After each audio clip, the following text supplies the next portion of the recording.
Hey y'all, in this video I'm going to show you how to make a slip knot, how to fasten on to a random stitch, and what exactly to do when you get to the slip stitch fasten off area from your previous round. This is part of the Perfectly Imperfect Bucket Hat pattern, and just like before, we're working with 2 strands of yarn held together. So if you don't have the pattern yet, I did link it in the description below, so you can go ahead and grab it. To make a slip knot, wrap the yarn around your fingers, making an X in the back, 2 parallel lines on the front. With the hook, grab the second line, pull it underneath the first line, and twist, pushing your hook through to make sure it's on there really good. And then you remove your fingers, and boom, you have a slip knot. Tighten it by pulling the tail and adjust it so it's nice and snug on your hook. Now let's talk about fastening on. So when you're reattaching your yarn for your new color change, we're going to pick a completely random stitch to fasten onto. In other patterns, it's usually the first stitch of a new round or a very specific spot, but for this, we're picking a random one. So insert your hook with the slip knot on the hook, insert your hook into a stitch. You're going to grab your yarn and you pull it through that stitch and through the loop, and that's it, you're on.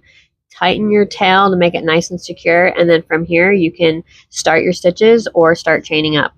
To start the round, insert your hook into that first stitch, the same stitch that we fastened it onto, and then make a single crochet and put a stitch marker in there, and that's how you start your round. Now let's go over the part where people tend to get stuck on what to do when you come around into the slip stitch area from your previous round. We work a single crochet into our slip stitch, not the fasten off stitch, and make sure to leave your tail in front. So this stitch here, where I fastened it on, it ended up being a increase. That's why I'm putting 2 stitches here. And then make sure to get into the next stitch, which is this stitch right here, and do another single crochet, and then it's seamless.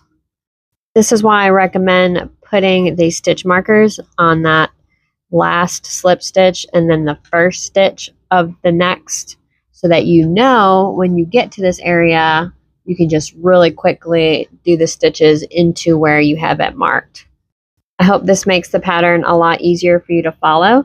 But if you have any questions at all, please feel free to reach out, and I do not mind making more additional content about this. Also, I wanted to say thank you so much for buying and supporting my business and my pattern. It is greatly appreciated. You are freaking awesome.